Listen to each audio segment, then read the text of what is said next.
Hi everyone, I'm Alli and welcome to my channel. Today we're doing some Target DIY dupes from the Studio McGee and Magnolia Hearth and Hand collection. I've took some of my favorite items that I found on their website and I'm going to try to DIY them for way less. Now this video is part of a collab, but I'll have more on that later. Let's get into the first project first. Let me tell you what we're going to be making. The first project that I'm trying to recreate is this honeysuckle print framed wall art. This is from the Hearth and Hand by Magnolia collection, and if you were to buy this, the original price is $70, and I know for a fact that we can make this art for way cheaper, so let's hop in to this first project.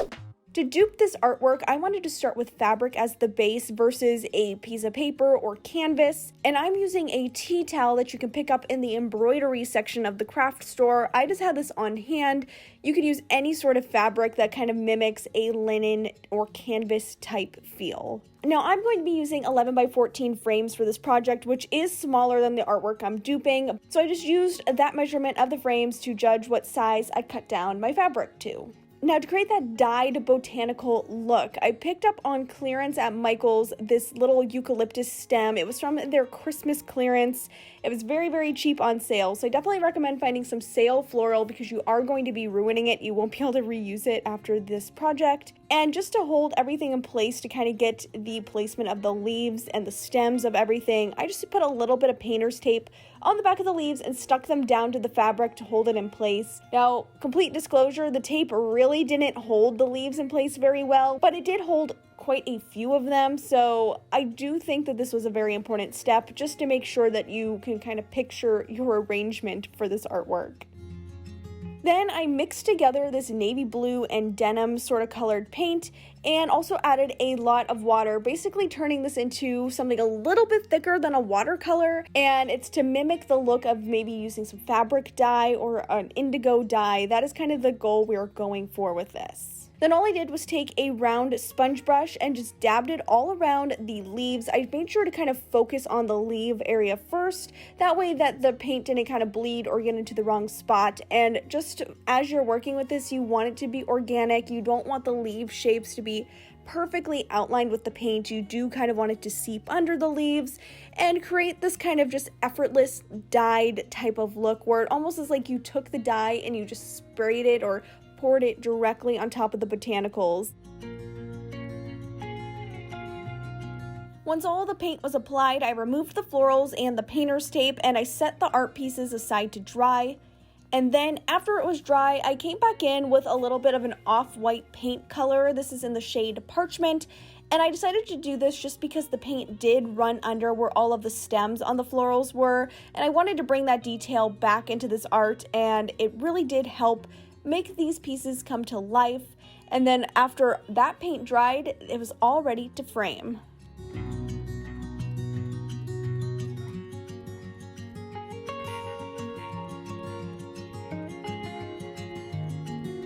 Now for me to make this project, it only cost me $3.50 to make, but that's because I had a lot of the DIY supplies on hand. If you were to go to the store and buy everything that you needed for this project, it would come in around $25, which is less than half of that original $70 price tag. As I briefly mentioned at the beginning, this video is part of a collab with 3 wonderful other DIY YouTubers. We all challenged each other to pick one of our favorite stores and then some expensive items that we knew that we could DIY for less. So if you want to check out what everybody else is making, and I'm really excited to see what they've created, make sure you head to the description box and click the link that will take you to the other videos in the collab. Next up, I'm going to recreate something that I've been wanting to DIY for a while, and it is this olive tree. This trend has been super popular lately, and I knew that I could do my own DIY spin on it, and this became the perfect challenge to try it. So let's see if I can DIY this. To start off this dupe, I'm using this really inexpensive terracotta flower pot that I believe is a 7 inches around or an 8-inch around flower pot. And I mixed together a charcoal gray tone paint with some baking soda and painted that directly onto the flower pot, trying to cover all the outside and the inside of the flower pot. And I love the baking soda paint. As you know, it's a classic at this point for any DIYer. And I tried to really layer it on nice and thick to add a lot of texture to the surface of this flower pot. Once the charcoal gray paint dried, I then went in with a combination of some brown, this taupey color, and a cream color, and just dry brushed that onto the pot to sort of give it a more of an aged look on the surface. I wanted this to look old and rustic, not like it's brand new and I just painted it with these colors. So I just rubbed that paint on with the dry brush and also kind of used my fingers a little bit to rub it in as well until I got the desired antiqued look that I was going for. Now, to really bring in the characteristics of the flower pot on the olive tree that I'm duping, I'm going to go outside with my Rust-Oleum Stone Effect spray paint and give the whole thing a good coat of this. And I believe this is in the bleached stone shade, and I really love the look that this gives. And I let the flower pot dry for 24 hours before moving on.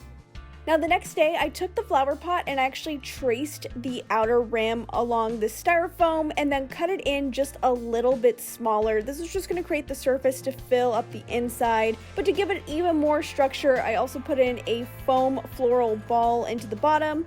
It fit perfectly, and then that styrofoam piece sandwiched nicely right on top. Then off of Amazon, I got this really inexpensive pack of olive branches. These were so cheap, I think like $17 for all 5 of them. Now, I've definitely seen a bunch of different methods for making these faux olive trees, including one using a real stick. Well, since it's winter, all the sticks outside were a little bit gross and not really the dried out effect that you would need for this project. So I decided to actually just use some floral wire and wrap it around all of the stems to start forming the look of a tree branch. And this worked out really well, and I just made sure to really go tight with that wire, and I also used a combination of Gorilla Hot Glue to fill in some of the gaps and create a really strong hold with these branches, and this really was the key to achieving the look that I was going for right here. Once I was happy with this arrangement and how I had everything, I then went in with some brown paint to paint the branches just to make it that trunk kind of effect, and I let that paint dry completely. After that, I painted the top of that white foam with some black paint. And then I came in with some Dollar Tree moss and my hot glue and just stuck that down on the top to give a nice finished look, and that completes this project.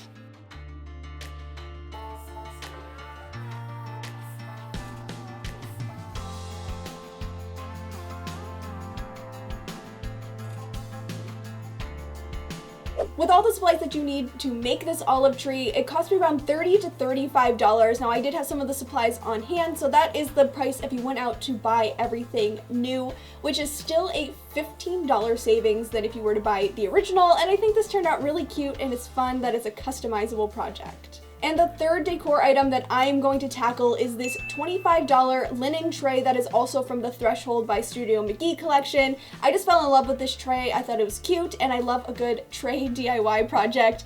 So let's see if I can make this for less money. To DIY this tray, I picked up a wood sign from Hobby Lobby. It was in their spring section, so it was on sale for 50% off. So I got this super inexpensively, and I liked how it had nice thick edges all the way around the frame to kind of mimic the tray that we are duplicating. The very first step that I did was take my tape measure to measure and mark out where the handles are going to go on the sides of this tray. I then went in with my drill and drilled a hole all the way through the sides, that way that these handles can be added. Now I'm going with just a very simple basic handle like the one you see here. These drawer pulls are I got them at Lowe's very inexpensively, and I went with the black ones over the silver or the bronze because, well, it was kind of like a middle price point, and I figured it would be easier to make the black ones a bronze color and save a little bit of money than it would be to make the silver ones the bronze color because I already owned Rub and Buff in my stash. So once both of the handles were attached, I went in with some Rub and Buff and a little foam brush and just covered the handles to give them that brassy finish to match the item that I'm copying.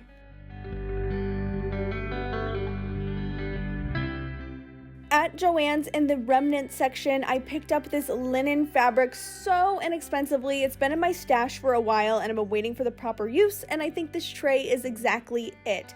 Definitely suggest looking in the remnant section for linen if you're going to do this project versus buying it straight off the bolt, because you will save a lot of money because linen is a very expensive fabric. So that is my little tip to save money whenever you want a high-end fabric. Check the remnant section first. And as you can see, I'm just cutting off pieces of the fabric and kind of just manipulating it as you would to maybe upholster something. That's basically what this is. It's like upholstering a wood tray with the combination of hot glue and just working it around the corners and like so to get the tray completely covered. And I did find it was easier to do each side individually with a separate strip of fabric and work my way around all 4 sides.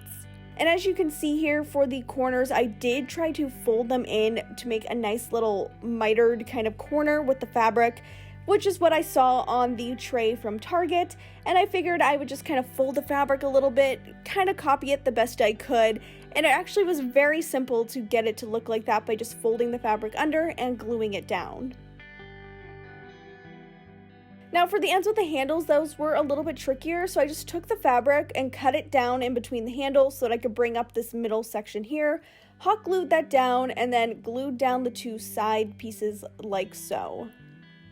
Then I just did the same thing where I kind of trimmed the fabric a little bit and folded it under to line it up with the corners from the long sides, and I just glued that right down to the tray.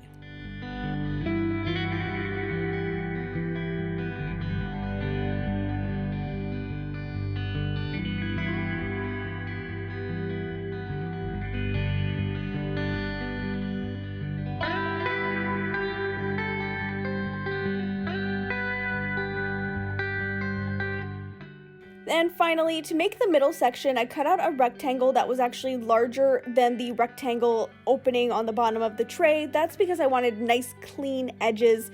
So I was able to fold under the edges of this rectangle a little bit to create a hem. And then once again, used hot glue to attach it to the bottom of the tray, just like so. In this project, it feels like it'd be so complicated, but honestly, it was such an easy DIY and the results are gorgeous.